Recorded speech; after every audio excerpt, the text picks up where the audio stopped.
Hey, what's going on out there? How's everybody doing? Sean Devine here. If you can hear me okay, give me a thumbs up in the chat. Getting ready to get going. We'll give everybody a little bit of time to get in here. Let me know if you can hear me okay.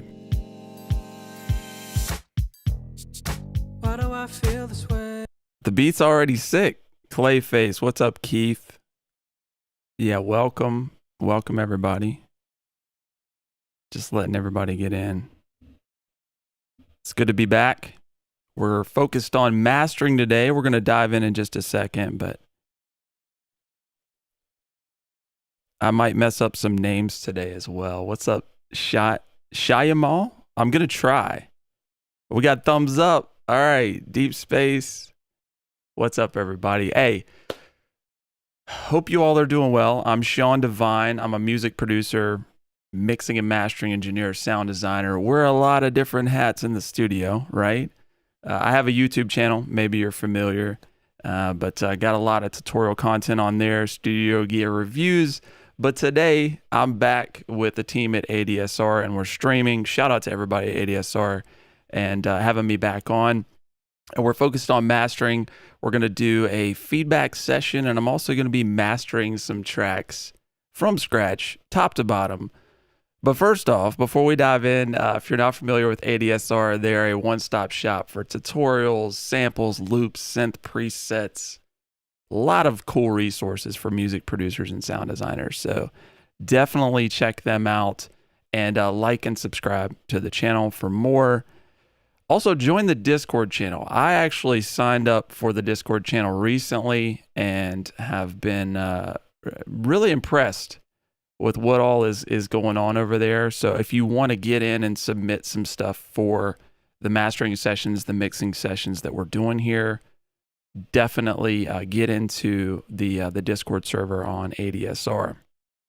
What's up, Jose? What's up, Mikey? Yeah, it's good to be with y'all. I am super excited to jump back in here. But yeah, so again, today's stream, we're going to be providing feedback for tracks submitted through the ADSR Discord server, and I'm going to be mastering some of these. I have 3 or 4 different submissions that came through that I've selected to kind of focus on, and we're going to try to get through as many as possible. There are some different tools that we're going to utilize on each of these, because I want to really just emphasize that it's not so much about the tool set that you have for mastering as much as it is, the why and why we're doing these different things, why we're selecting things. So that's very important. But ultimately, it doesn't matter what you're using. You're going to see that we're going to do some similar processing on each of these tracks, depending on how many we get to. But I do want to preface, it's a feedback session / workshop. Not only am I providing feedback, but I'm really relying on you all in the chat because these other folks want feedback from you as well. Your feedback is very valuable here, and I just want to emphasize that we're all here to learn, be respectful. Takes courage as an artist to, submit for something like this. So, just be respectful to the artists and the songs that we are listening to and providing feedback on. We're going to move pretty quickly today. So I want to get through as much as possible and show you guys as many different techniques and just thought processes behind mastering and like why we're doing it. But if you're unclear about something as I'm going through it and you want me to kind of dive in deeper, you guys want to have a discussion in the chat, that's all good. So just let me know. I'm going to keep an eye on it and, got the mods, everybody here. So we'll definitely be checking out what's happening in the chat here. But yeah, so I'm going to take a look here and okay, yeah, we're good here. What's up, Ed? What's up, Tiny? What's up, Mikey? Yeah, so real quick, before we start actually mastering, I don't want to talk too much here, but I do want to just talk about what mastering is and what it is not for those of you out there who may not be familiar. Mastering is something that is not going to fix a bad mix, right? So if we receive a mix that's just not a good mix as a mastering engineer, it's not going to be something that we're going to be able to really, make the best it could be. We can fix certain things, and you'll see some of the tracks that we're going to work on today need more work than others. And I think mastering is much more about knowing what to do, what not to do in a lot of cases, rather than what to do. It's like you've got all these different tools, you can throw a bunch of stuff at it, but it's really about knowing what not to do, especially if you have a great mix. You don't necessarily have to do a lot. And you're going to see that in some of the tracks. But mastering is just not this magic process that's going to make the mix perfect and you're going to have a hit song, with mastering. If the mix is done correctly, mastering, and we talked about this in the first session, is going to give you that last kind of 5%. So 95% of the sound, the loudness, all that stuff is done through the mix. And then we get into, mastering, and we're just putting the icing on the cake, right? But it's going to take it to the next level in terms of, what do we talk about last time? Tone, dynamics, and loudness. That's what we're focused on today. A lot of other aspects of mastering, like sequencing, file formatting, authoring, all that stuff. We're not going to talk about that today. So without further ado, let's go ahead and dive into the first track that was submitted here that we're going to be working on. And this is Mark Mendoza. It's called Unexpected Love. Looking forward to it. Y'all ready? Y'all with me? You awake? Here we go.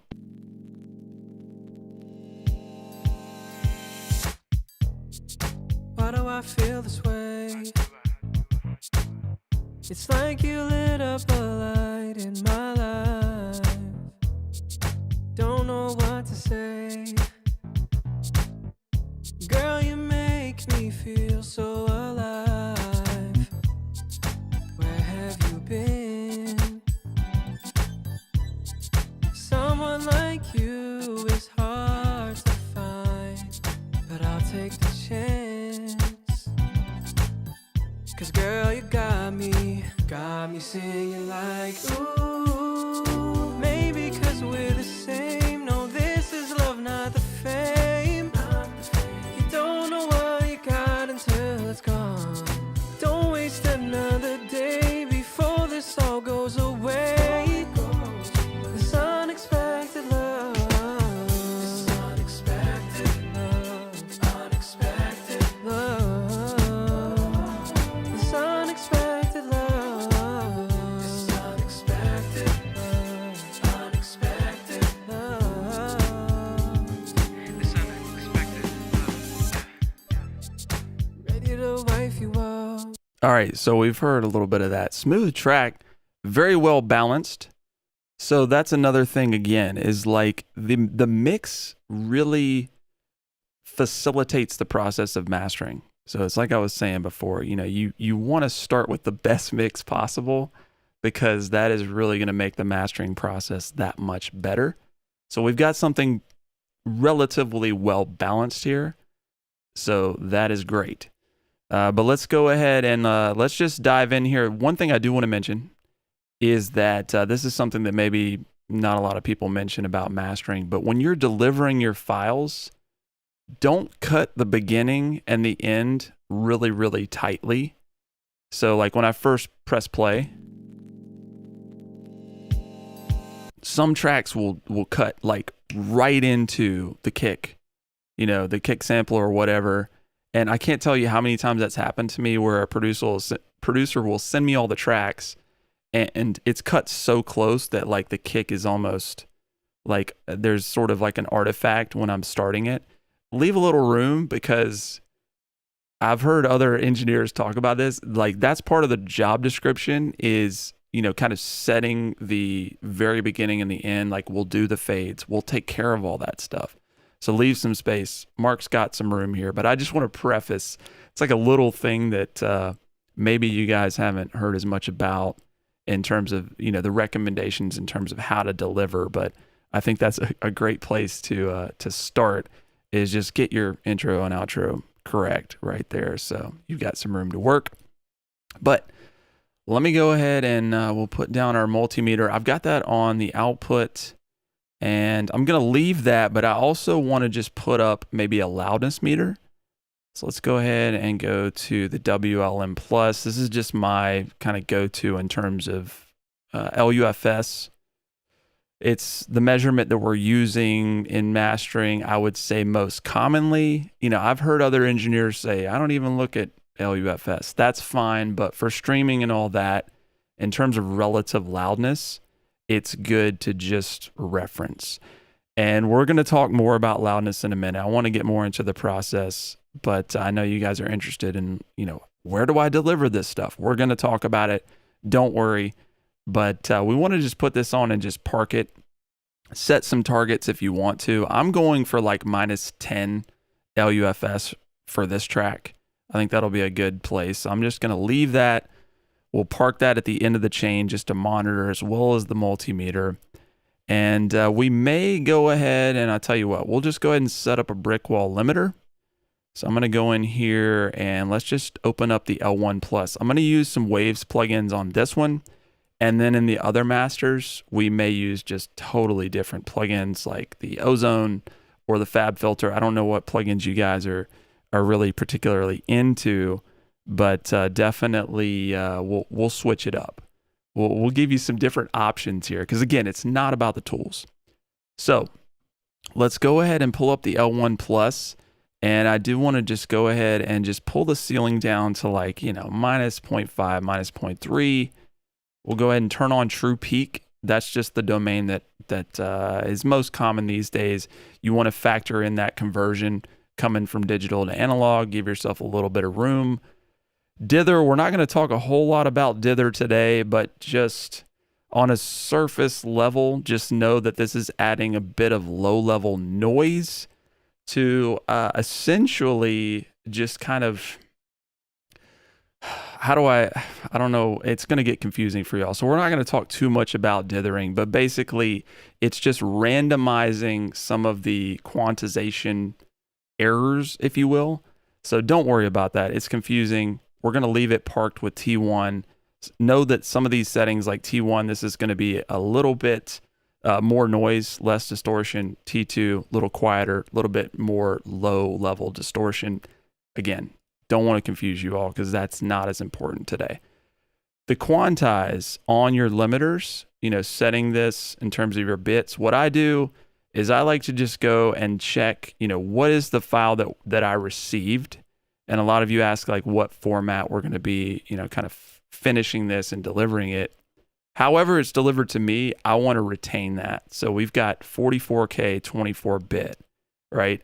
I want to leave it at that and, just kind of be consistent with whatever I'm sent. So if somebody sends me something at 96K, that's what I'm going to work at. But knowing also that this is going to be delivered to digital streaming services, at probably, like 44K 16-bit most of the time, but that's fine. Just stay consistent with it. That's really the most important thing. So we're going to leave this parked. We'll adjust this later. Just going to leave it for the time being. Let's see here. I'm going to take a listen. Girl, you make me feel so alive. Where have you been? Someone like you is hard to find, but I'll take the chance. I didn't have the screen cap up. Hopefully we got the screen cap up now if y'all can see everything. Sorry about that. So we're going to set the F6. I'm going to go ahead and just pull up. Let's see, where's my F6 dynamic EQ? All right. So what I want to do is just kind of control the vocal a little bit. We've got a little bit of build up at like, I don't know, somewhere in 500 range. And we're just going to dial in a dynamic EQ. You guys know I'm a big fan of doing this in the mastering, just to kind of doctor certain frequencies that may be giving us some issues. Like you is hard to find, but I'll take the chance. 'Cause girl, you got me singing like ooh. Maybe 'cause we're the same. No, this is love, not the fame. You don't know what you got until it's gone. Don't waste another day before this all goes away. So you can just solo this and just go through and just really kind of focus on what's going on there. But I was just hearing the vocal kind of, standing out a little bit in those mids. So I'm just dialing in the threshold, giving us a little bit of range, not a ton of deduction. I don't want to, really make it super thin down there, but just controlling it, thinking about when we're coming into some of the compression and the limiting that we're going to do later. I just want to kind of have things dialed in and create some space. Like you is hard to find, but I'll take the chance. 'Cause girl, you got me singing like ooh. Maybe 'cause we're the same. No, this is love, not the fame. You don't know what you got. Again, a little bit at 200. So let's just monitor that.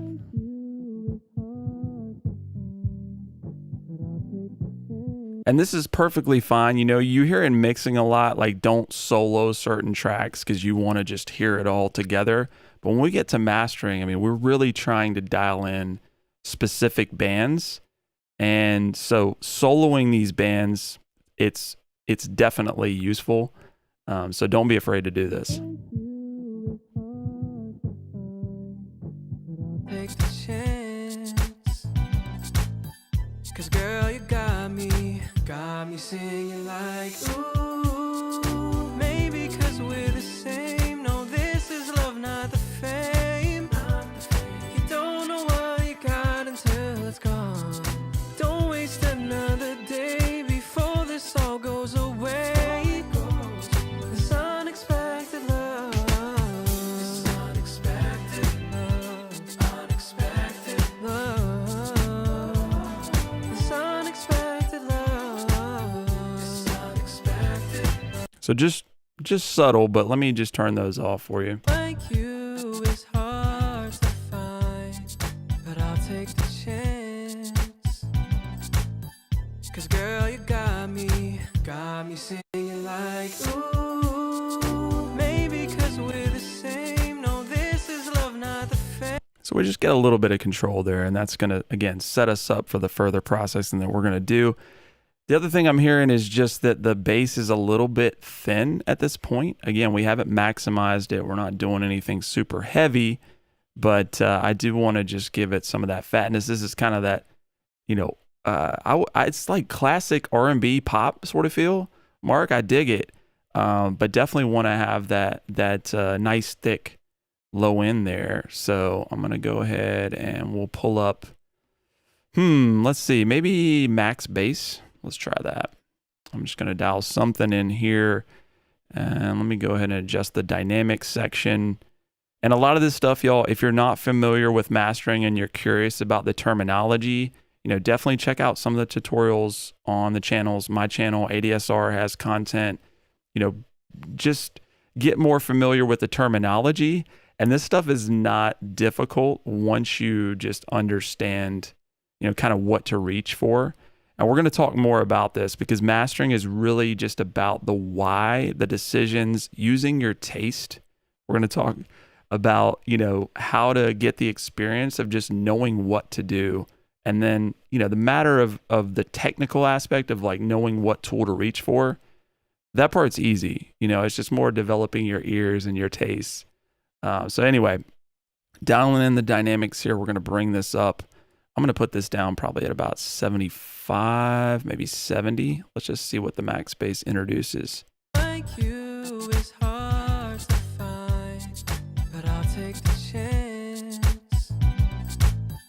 'Cause girl, you got me singing like ooh. Maybe 'cause we're the same. No, this is love, not the fame. You don't know what you got until it's gone. Don't waste another day before this all goes away.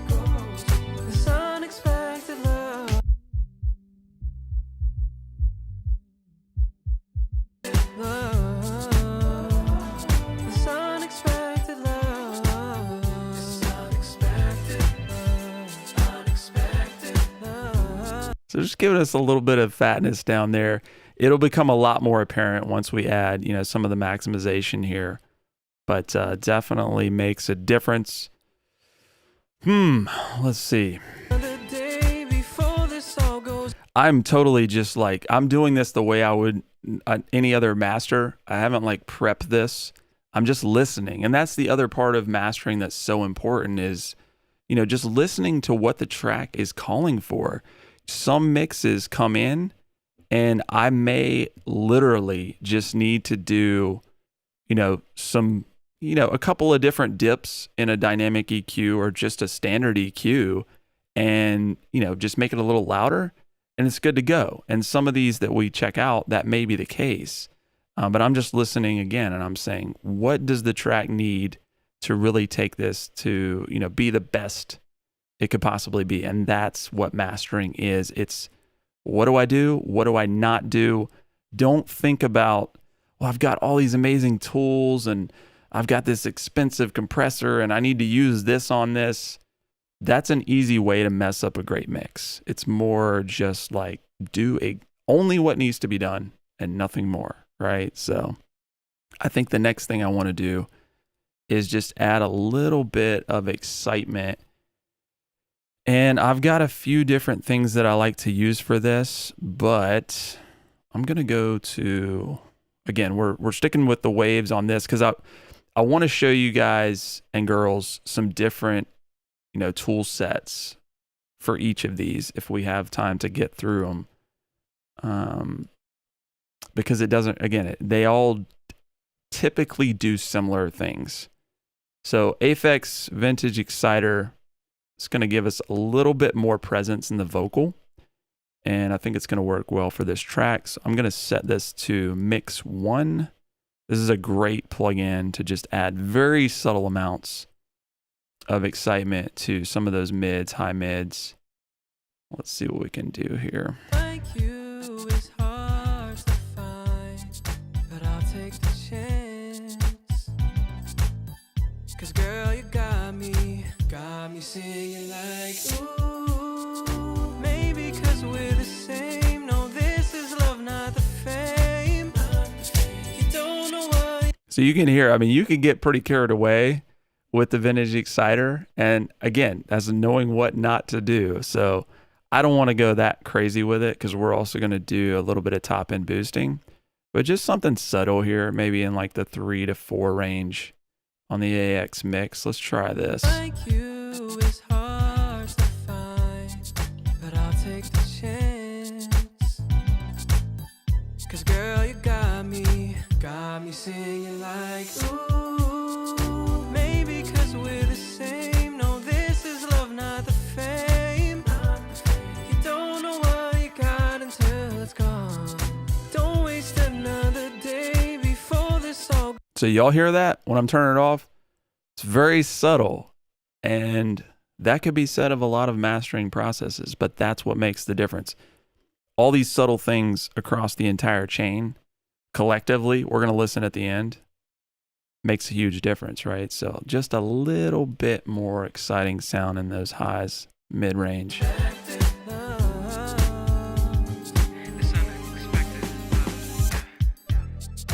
Ready to wife you up. It's you and I against the world.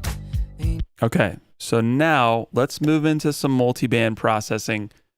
Again, I know we controlled some of this in the dynamic EQ, but multi-band compression can be good at this point, just to do a little bit more gluing here. So let's try maybe, how about the C4? Let's try that one. And we're going to disable the low and the mid band here. We're going to focus just on more of the kind of high mids and the upper end here. I think that from about 4K up, we'll probably focus on. I'm just hearing some stuff standing out there, but let's see here. Maybe 2K. I'm going to monitor it just so I can see.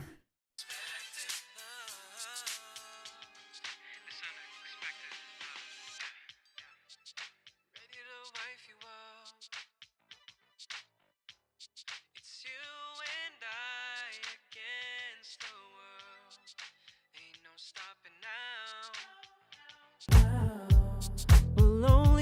the brakes if we need to slow it down. Ooh, where have you been? Someone like you is hard. That 2K to 4K range vocally, when I'm mastering, sometimes it could just pop out in a unpleasant way. So I just want to control it. Again, I don't want to take away from the performance. Once again, we talked about this tonally. I don't want to change the mix. I just want to control things in a way that's pleasant. It's going to be more, audibly pleasing for the listener. That's the goal. Goes away. This unexpected love. This unexpected love. Unexpected love. This unexpected love. This unexpected love. Unexpected love. This unexpected love. Ready to wife you up. It's you and I against the world. Ain't no stopping now. We'll only hit the brakes if So just kissing it there. And then let's go to the upper end. Maybe 4K up might be, a good place to just kind of tame this a bit. all goes away. This unexpected love. This unexpected love. Unexpected love. This unexpected love. This unexpected love. Unexpected love. This unexpected love. Ready to wife you up. It's you and I against the world. All right, so you ready for the fun stuff here? This is probably, to me, in mastering, I love just a nice, clean, high-end boost. It's tough to find EQs in the plugin space that do this in a way that's pleasing. Some of them can get a little bit harsh, so you got to be, somewhat selective, but I think that we could find one here that'll be good for like a mastering grade, sort of plug-in. The Vitamin, this is a versatile one. You know what? Let's just use this because we can also do some stereo spreading across multiband. If you guys aren't familiar with this, it's kind of like an exciter / EQ / spatial processor, but it's multiband. So it's very, very powerful in terms of mastering. But let's see what we can do, with a couple of bands here. Definitely the high end. I'm going to probably adjust some of these bands here. Let me go ahead and we're going to anchor the low end. So we've talked about this. I always emphasize this in my mastering videos of kind of making the low end more monocentric. I don't want a super wide low end. Just based upon the way that a speaker is going to respond, it's just not the best idea. So we'll kind of narrow this a little bit. all goes away. This unexpected love. This unexpected love. Unexpected love. This unexpected love. This unexpected love. Unexpected love. This unexpected love. Ready to wife you up. It's you and I against the world. Ain't no stopping now. Once again, I'm never scared to, kind of solo a multiband processor at this point, especially when we're talking about spatial adjustments. Just listen. A lot of you are very concerned about phase issues and kind of how that's going to interact with your masters. And it's perfectly, again, okay to solo these and just see what it sounds like. See if things start to sound just off. If you think you're presenting some phase issues, you're going to hear it. all goes away. This unexpected love. This unexpected love. Unexpected love. This unexpected love. This unexpected love. Unexpected love. This unexpected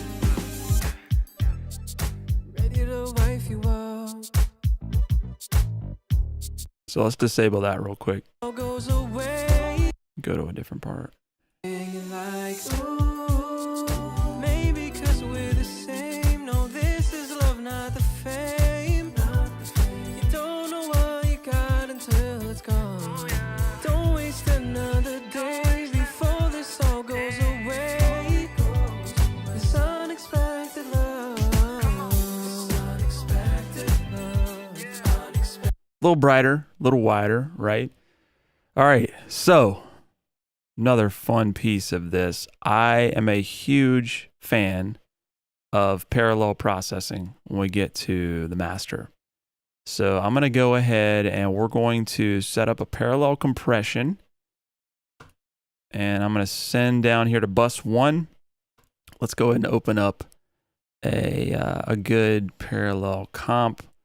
I'm a huge fan of the SSL, you know, either the Waves, the new native bus compressor is really, really good. So let's pull that one up. I'm going to go ahead and just send 100% down here. Let's solo it.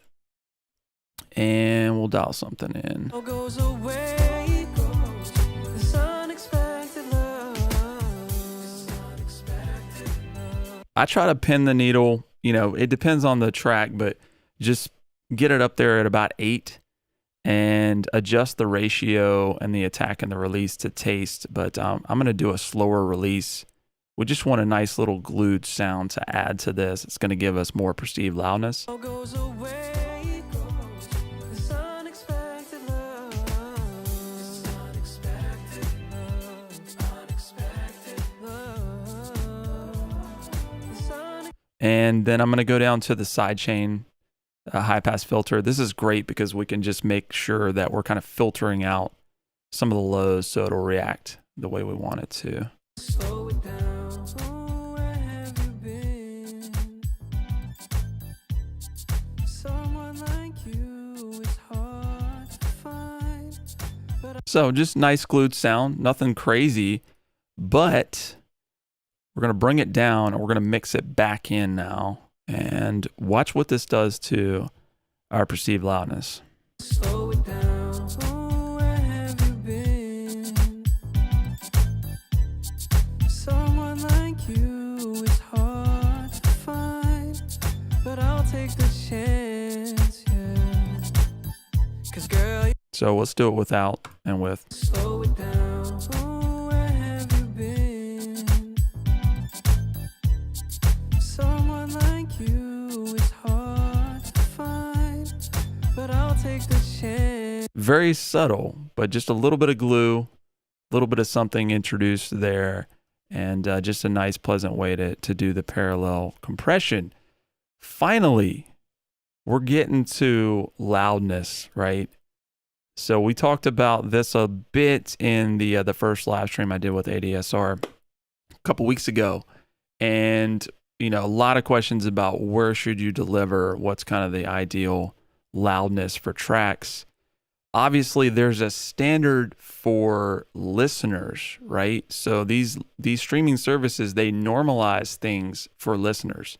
So if there's that normalization setting on, it will play back at like -14 for Spotify or whatever. But there's no standard in terms of how we're delivering masters in terms of level. The most important thing is to get it sounding the best it can possibly be and the most dynamic it can be. You want it to be loud because you want it to compete, you know, outside of the normalization sort of options out there. But you also, you know, you just want to make sure that things are very dynamic. Like, I don't want to make this loud to the point that I am, you know, sacrificing or diminishing the dynamics of the mix that was sent to me. You know, it's very important that we retain that. So when we go into our limiter, you know, we just want to make sure that we have that in check. So I'm going to go and open up our limiter now. Try to leave this up so you can see it. And I'm going to bring down the threshold. I'll adjust the release a little bit to taste. And let's just see how loud we get until we start to hear some of the dynamics being affected in a not so pleasing way, which is when we want to stop for sure, and back it up.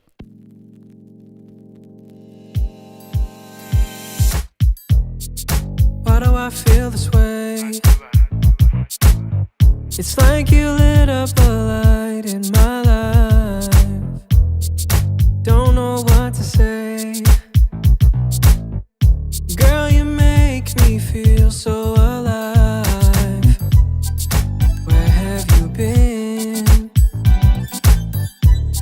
Someone like you is hard to find, but I'll take the chance. 'Cause girl, you got me singing like ooh. Maybe 'cause we're the same. No, this is love, not the fame. You don't know what you got until it's gone. Don't waste another day before this all goes away. This unexpected love. All right, so we're hitting -10. We're getting very little reduction on the limiter, which is cool with me. Everything sounds transparent. That's the other thing. I mean, I'm not trying to change the dynamics. I don't want to make it sound, more, quote, like glued. However it's sent to me, I just want to make it sound better, but retain what the mixing engineer has really worked super hard for in terms of the dynamics there. So that all sounds pretty good to me. Let's just disable this. I know there's no gain matching, so for those of you out there who are listening from that perspective, it's going to be a lot louder, but obviously we did a lot of other things here. The day before this all goes away, this unexpected love, this unexpected love, unexpected love.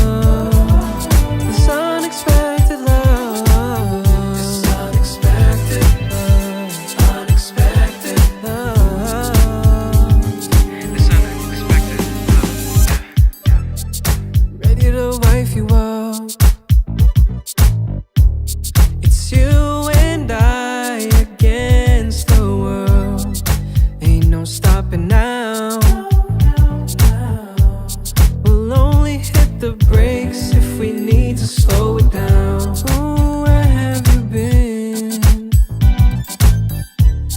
Someone like you is hard to find, but I'll take the chance, yeah.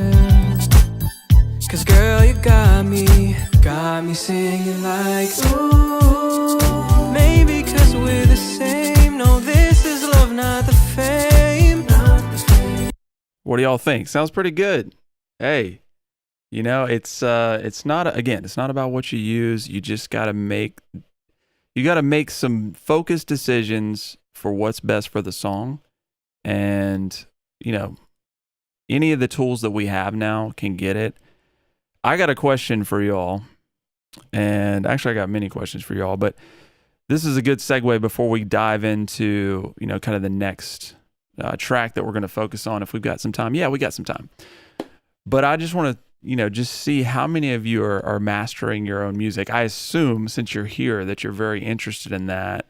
But I just think there's so many, kind of misconceptions about mastering, and that, you can't necessarily master your own music. You need this finely tuned space with $1 million gear and all this stuff, but it's absolutely not true. I mean, especially these days with the processors that we have, the plugins, all that stuff. If you have the taste, and I don't mean like taste in sense of like having good taste, you just have to have a developed taste. Listen to a lot of different music and just know, what's going to make it sound like all the great records that you really respect. And then with a little bit of the technical knowledge, the applied technical knowledge, that's something that I feel like isn't emphasized enough. People are like, I just want to know all about compression. I want to know about multi-band compression and, file formats and gain staging and all this. But the key to what we're doing in terms of music, we're working on music. So we want to, make sure that we're doing what's best for the song.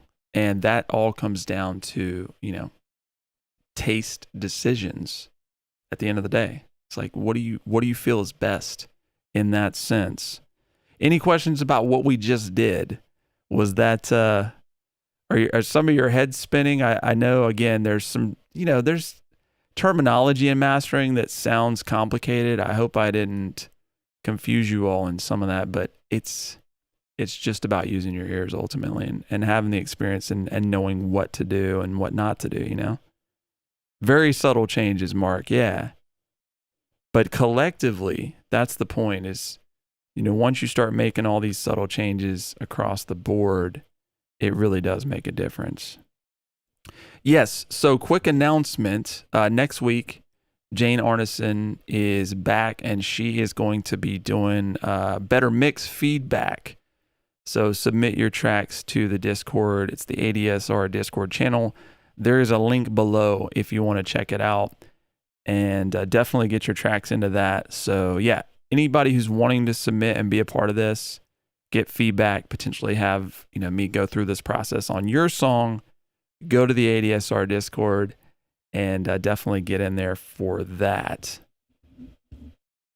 Yeah, it's, that's what's so fun about mastering is if you get a great balanced mix, you just go through all of these subtle things, and then before you know it, it's like, man, we got a record. Sounds like a record. It's ready to go. So fun stuff. But yeah, the idea that you can't master your own music is absolutely 100% false. I know that may seem obvious to some of you, but just when I was coming up, it was like, and even now to some extent, there's mastering engineers that I think are, kind of like with their nose up, like, no, you can't do that. Like, you should have somebody else do it. And it's like, trust me. I mean, you can do it.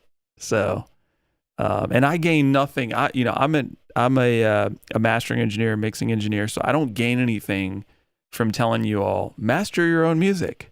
But it's the truth. Like, you can do it, and a lot of times what's best for the track. So, and you don't need expensive analog gear. You don't need a perfectly tuned room. Like, you don't need any of that stuff anymore. The tools have definitely advanced. So it's less about the tools and more just about the why. And if you understand the why, the rest of it is pretty easy. Yeah, definitely take advantage to get your tracks in. All right, so if there's no specific questions here, Keith didn't like the bass. Depends on what you're listening to. I'm on my headphones right now. So, and that's a good point, is that, like, you can master on headphones too. My preference is, obviously, I've mastered on monitors since I've started. That's what I'm comfortable with. But those of you out there who are asking, can I master on headphones? 100%. If you get used to them and you really study critically, and this is what I was saying about taste, developing your taste. If you listen critically to records that sound great, that have been mixed and mastered great, you can know how to get your tracks there in that same environment, like listening on those headphones or whatever it is your preference is. So, not specific at all. Yeah, what's up, Omar? Hey, I appreciate that. What's up, Ingenious Beats? The bus compressor was just in parallel this time. This is another thing that I'm just not that big of a fan of, using heavy compression on the masters, especially if the mix is done well, the dynamics are already there. I just don't want to mess that up. So yes, you guys saw, I did some things with multiband compression, but just kissing different things and controlling certain things. But if you just slap on just like a standard compressor on your stereo bus, you're going to wreck dynamics. And I can't tell you how many times as a mixing engineer, I've sent stuff off that came back like that, where the dynamics were changed. And it's just a super fast way to mess up the track as a whole. Like, as a mastering engineer, we have such a huge job to know, like, don't mess this up, because there's been so much work put in on the mixing stage, and the mixing is such a bigger like piece of all of this, and mastering is just kind of like, all right, we got to really just make sure to nail it in that last 5%. Yeah. Ear training. All right, last question, and then I'm going to see how much I can get through on one more track here. Ear training is again, it comes down to listening to a lot of music, a lot of different kinds of music, and not just listening, but listening critically. So, you know, the multimeter and, you know, all this like frequency response, you really want to look at tracks and listen and hear how everything is responding. And, you know, just for fun, try to replicate it. Don't try to copy anything, but it's good just from an educational standpoint to just try to compete. And that's why I use that word compete when we get to mastering, with loudness and, you know, all the sonic qualities of a track. You want to try to get there.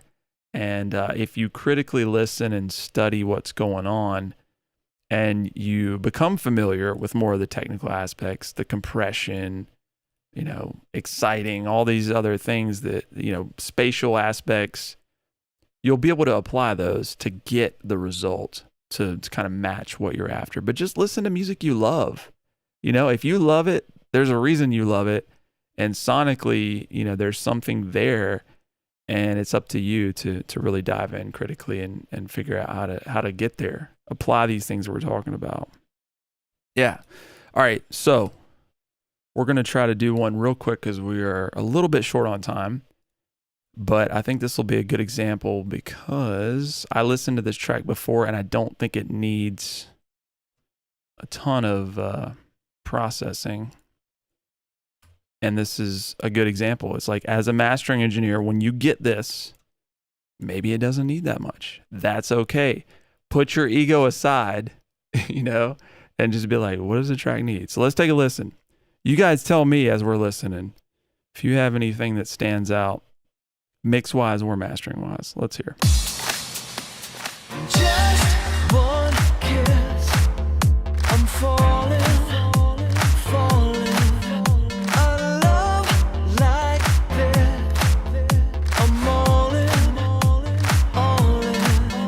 Am I crazy? Never, I said never. Now I can see us together forever. Riding on the side now, make me wanna shout out. Anything is possible. The way this heart is beating, tell me I'm not dreaming. Girl, you are incredible. If this is love, I'll take it. If this is trust, I won't break it. Girl, you got me feeling like, why would I need anything else? If this is love, if this. Once again, I want to commend you all that have submitted, that I've heard. Very well balanced. This is a good mix, you know? And this is a perfect example of, don't think we have a ton to do in mastering, but again, what do we need to do? We need to know why we need to do it. So for this one, let's go ahead and I'm going to load up Ozone. Again, I know we don't have a tremendous amount of time here, but I do want to just go through the processing with a completely different tool set to show you guys, again, and girls, it does not matter, you know, what the tool is. It's just, we got to make some decisions. So first up, once again, I'm going to go ahead and just park our maximizer. We're not doing anything with it. I just want to select true peak. I'll leave it on low latency for the time being. And just listening to that for the short period that we did, I am going to do some broad strokes here. And again, if you have some questions, I'm going to move a little bit quickly, but I want to use this vintage tape module. And a lot of the tape stuff out here is used it's in vogue, I guess you would say. You know, tape is it's cool. It really is cool. And people want to kind of invoke the feeling of tape that from yesteryear, and you can get some great things out of tape. But I think it's a great tool to kind of tonally, again, broad stroke in the mastering process, especially with this module. So tape speed, if you guys aren't familiar, again, I'm not going to go through the scientifics here, but IPS for 7.5, 15, 30, it tonally will change different things about it. The bias, this is the control that, you know, I think is most important that we kind of focus on here, because it once again, tonally, it's a broad stroke.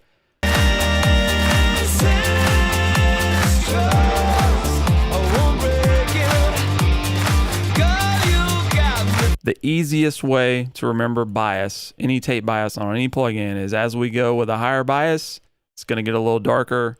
Lower bias, it's going to get brighter. So I want to make the track slightly brighter. So I'm going to bring that down.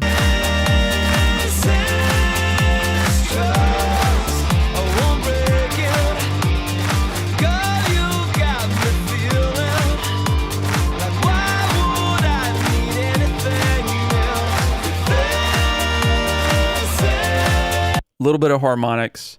Once again, vintage tape, something a little bit subtle. It's okay. I just really feel like that that's a module that in Ozone, it's a very unique one that can do that tape thing, that subtle magic that you can get from tape. So we'll do that. Let's do dynamic EQ. Once again, in Ozone, works similarly to what we just looked at with F6. We're going to dial a couple of things in here.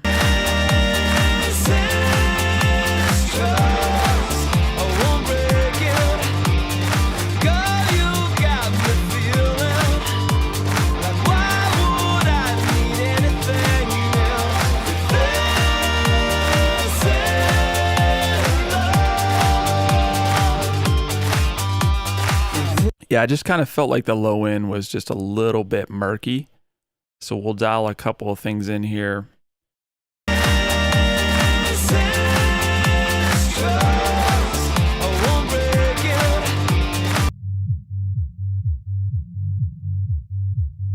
Yeah, like right at 100, the bass line and the kick.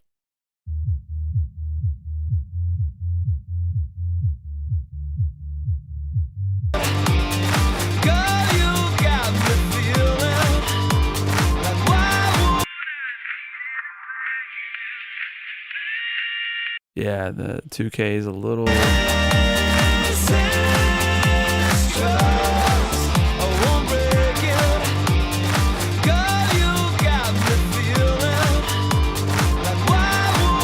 Let's pull up a vintage comp. People were asking about using the, compression on the master bus.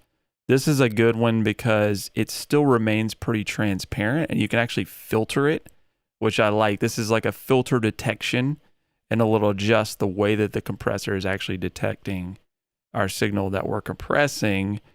Therefore, we can make it more transparent. So we'll roll off some low end, and then I'm just going to dial this more in kind of our mid section, or excuse me, our mid band here. And let's see what we can do with that. I'm going to turn up the ratio just a touch, as well as the attack. Turn down the release.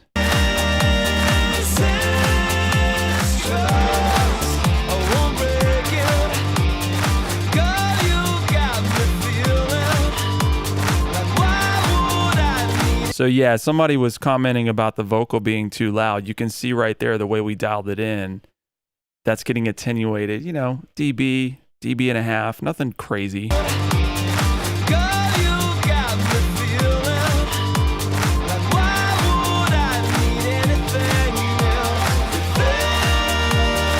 Okay, moving quickly here. We're running out of time, but let's add an imager. Same thing. You're noticing some patterns here. We did this very similarly to utilizing mostly the Waves plugins we used on the first track. but the Y is quite similar. So we're going to just dial these in here. Let's see what we can do.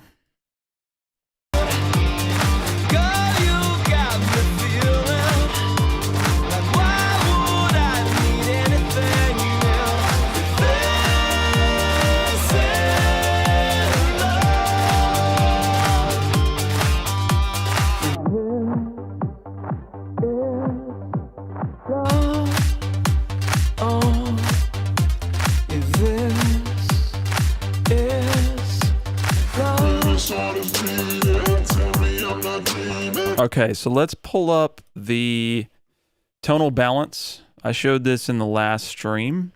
I just want to make sure that we're kind of in check. And this is a tool that, you know, tonally, if you're really wondering, like, is my bass just crazy loud or is my mid-range getting out of control here? It's just a good reference.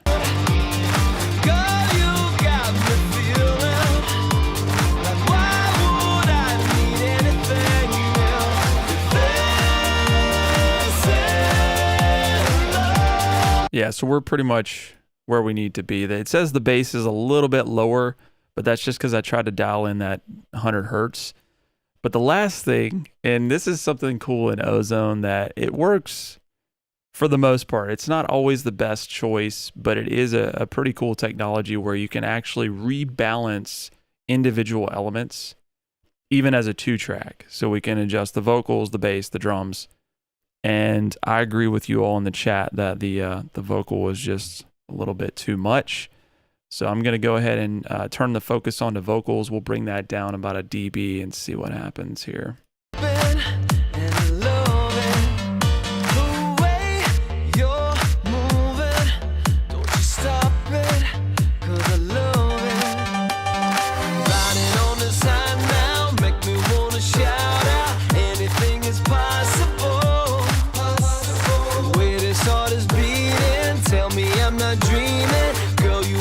That feels a lot better to me. So again, if you have to do that, if you want to, you know, try a tool like that, normally it's easier just to, you know, give the mix engineer a shout and say, hey, this is a little bit too loud. Let's bring the vocal back and send it back to me so I can do what I need to do. But this opens up the possibilities. You can bring the bass, the drums, and I think they're going to further develop this type of technology. So it is very useful at the very least. If you don't have an option, you know, sometimes it's just not possible to make those changes once we get to mastering. So very useful module there. Finally, going into the loudness, you know, we don't have as much headroom as Mark's track that we started with. Mark's track had, you know, probably about 6 dB from 0. Just to kind of reiterate a lot of questions about what's the best delivery in terms of headroom. These days, with so much sort of virtual room we have, you know, just being in floating point processing, I would say, you know, if you're at like -3 all the way to like -10, it's going to be about the same as long as your noise is under control, you know, your noise floor and all that. It's going to be okay. I like to get it with -6, and you all who may be familiar with some of my mastering presets, you know, I process the dynamics at -6, but it wouldn't necessarily sound that much different if we started processing with only 3, you know, dB of headroom. As long as there wasn't a substantial noise floor or something like that. So let's go ahead and bring this up. This is an EDM track. So stylistically, I just want to, you know, kind of emphasize that you might want something to be a little bit louder for that reason, genre specific, to compete. And that's okay. But I don't want to sacrifice, again, the dynamics. So we'll bring this down and see what happens.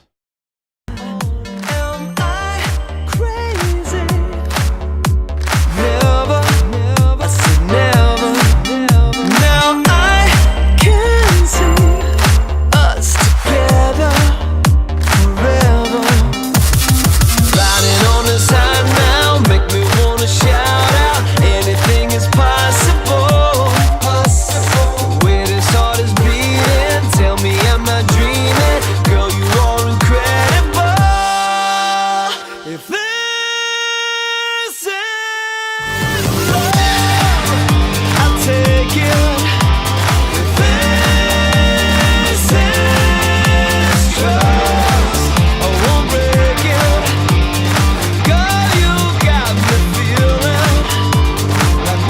So that's pretty close. I mean, you might want to push it a little bit more. We could dial this in, but again, considering the time, that's kind of where I would put it in terms of LUFS, and sounding pretty good. So again, we used two completely different sets of tools to master, but I hope that we got some more understanding just on the why, and understanding that we need the best mix possible, because the mix facilitates the entire process of the master. If I get a really, I don't want to use the word bad, but if I get a mix that's just not ideal, then there's only so much that we can do at this stage. And I think that there's a common misconception that mastering is this miraculous process that's going to give you everything you need.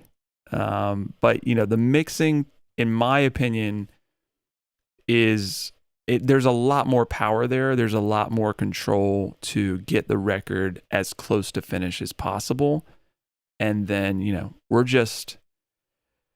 the ones who take it to the next level, you know, and know what not to do to mess it up. It's the simplest way I know to put it. So it's about making seemingly small and subtle decisions that are right for the song. Don't overthink mastering. That's, in these past two streams, that's what I've really tried to emphasize, is that a lot of people think it's this crazy scientific thing. And you guys have seen, I mean, based on what we've done, I'm using my ears. Yes, I know technically what these are doing, and you're going to get more comfortable with them as you go through it. But it's just listening and saying, what sounds best? Like, does this sound cool to me? You know, am I making the song better by making this decision? And if you are, like, you're doing your job as a mastering engineer, you know? So are there any questions? We are out of time here. This has been fun. Time flies, golly. I've been really excited to be back with y'all. ADR is streaming daily, so make sure and check out the socials for the full schedule. And if you're looking for some additional mastering, mixing, production tutorials, I have a YouTube channel. It's youtube.com/Sean Devine. Definitely check out the ADSR channel. Hit like and subscribe. Go to the Discord server and make sure and join there. A lot of cool resources as well. All that's submitted. Oh my gosh. I didn't even get through all of them here, but I just want to give a big thanks to all of you who had the courage to submit. I hope there was some helpful things here for you, and everybody who was in the chat here also contributing. It's awesome that everybody's here to learn. You know, we're all trying to get better, including myself, and it's been super fun. Omar, yeah. Great tracks, y'all. Absolutely. Pleasure being with y'all. Be sure to, again, like and subscribe. And, man, time flies. Mono checking. Yeah, we didn't cover that, Danny. But definitely want to flick into mono. So before I leave, I'll just say, you know, I use like a gain plugin. You can go in there and just hit up the gain plugin and just flick into mono if you're in Logic. If you're not, you know, I use like an RME interface, and I have a mono button, and I'll flick into it. But I do just want to go ahead and say that there's a lot of there's an overemphasis of mono, and mono is important. You want to be compatible with mono, but we live in an age with stereo speakers, headphones. We're moving into spatial audio. You guys are starting to hear about this. Mono is great for leveling, like basic. Is the vocal too loud? Is the kick too loud? You know, that sort of thing. But if you're just mixing in mono, you're missing an entire kind of world of space that you can use. And that's going to continue to be even more the case as we move into spectral audio. So, yeah, anyways, it's been a pleasure once again. I hope this was helpful for you all. If there was anything that I covered that, you know, you need a little bit more clarification, I am on the ADSR Discord server. I'm keeping an eye on the threads over there. So any questions, be sure to hit me up. And shout out to the ADSR team. Thanks again for having me on. Thank you all for being here. Much love. Stay blessed. Talk to you soon.